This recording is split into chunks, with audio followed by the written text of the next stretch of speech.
Hello viewers, আসসালামু আলাইকুম। Bangla health টিভির নতুন এপিসোডে সবাইকে স্বাগত জানাই। প্রিয় দর্শক শ্রোতা, করোনা ভাইরাসের পর আবার নতুন করে পুরো বিশ্বে উদ্বেগ সৃষ্টি করছে HMPV ভাইরাস, যা বিশ্ববাসীর জন্য হুমকি স্বরূপ। নতুন এই ভাইরাস করোনার মতো ভয়াবহ না হলেও লক্ষণগুলো করোনার মতোই। HMPV সাধারণত আক্রান্ত মানুষের হাঁচি বা কাশি থেকে ছড়িয়ে থাকে।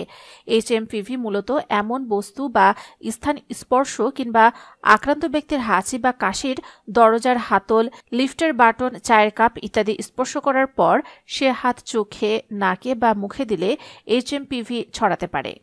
চিকিৎসকদের মতে এই ভাইরাস সবচেয়ে বেশি আক্রান্ত হচ্ছে শিশু এবং বয়স্করা। তবে আতঙ্কিত হওয়ার কিছু নেই। কিছু নিয়ম মেনে চললেই HMPV থেকে বেঁচে থাকা সম্ভব। চলুন সে সকল বিষয়গুলো জেনে নেওয়া যাক। তাই আমি আপনাদের অনুরোধ করব, ভিডিওটি না টেনে সম্পূর্ণটি দেখুন। সলিভার্স, welcome to my channel Bangla health টিভিতে পরিবার এবং স্বাস্থ্য সংক্রান্ত যে কোনো নতুন তথ্য সবার আগে পেতে আমাদের চ্যানেলকে সাবস্ক্রাইব করে রাখুন এবং পাশে থাকা বেল আইকনে ক্লিক করে রাখুন। এতে করে পরিবার এবং স্বাস্থ্য সংক্রান্ত নতুন নতুন ভিডিও আপনারা পেয়ে যাবেন সবার আগে। হাত পরিষ্কার রাখুন। বাইরে থেকে আসার পর বা কোনো কিছু স্পর্শ করার পর 20 সেকেন্ড ধরে হাত ধুতে হবে। সাবান দিয়ে হাত ভালোমতো পরিষ্কার করতে হবে। হাত ধোয়ার ব্যবস্থা না থাকলে হ্যান্ড স্যানিটাইজার ব্যবহার করতে পারেন। এছাড়া অপরিষ্কার হাত দিয়ে চোখ, নাক এবং মুখ স্পর্শ করা এড়িয়ে চলুন। মাস্ক পরার অভ্যাস করুন। বাইরে বের হলে অবশ্যই মাস্ক পরতে হবে। মাস্ক এমনভাবে পরতে হবে যাতে নাক, মুখ ভালো করে ঢাকা থাকে।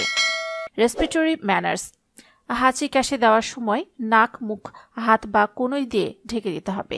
এছাড়াও টিস্যু বা রুমাল ব্যবহার করতে পারেন। একাধিক ব্যক্তির স্পর্শ করা হয় এমন জিনিসগুলো পরিষ্কার করুন। দরজার হাতল, আলোর সুইচ, স্মার্টফোন এবং কিবোর্ডের মতো বারবার স্পর্শ করা জিনিসগুলো পরিষ্কার এবং জীবাণুমুক্ত করুন। অসুস্থ ব্যক্তিদের এড়িয়ে চলুন। অসুস্থ ব্যক্তিদের সঙ্গে ঘনিষ্ঠ যোগাযোগ এড়িয়ে চলুন, বিশেষ করে যাদের এ সময় সর্দি কাশিজনিত সমস্যা আছে। অসুস্থ হলে বাড়িতেই থাকুন। জ্বর, কাশি বা শ্বাসকষ্ট অনুভব হলে বাইরে হওয়া থেকে বিরত থাকুন এবং যত দ্রুত সম্ভব চিকিৎসা সেবা নিন। প্রিয় দর্শক শ্রোতা, সচেতনতায় পারে বিভিন্ন রোগবালার হাত থেকে বেঁচে থাকার চাবিকাঠি। আশা করি আজকের ভিডিওটি দ্বারা আপনারা উপকৃত হয়েছেন। যদি তাই হয়ে থাকে তাহলে অবশ্যই ভিডিওটিকে লাইক দিন, কমেন্টসে মতামত জানান। যারা এখন আমাদের চ্যানেলকে সাবস্ক্রাইব করেননি অবশ্যই আমাদের চ্যানেলকে সাবস্ক্রাইব করে রাখুন।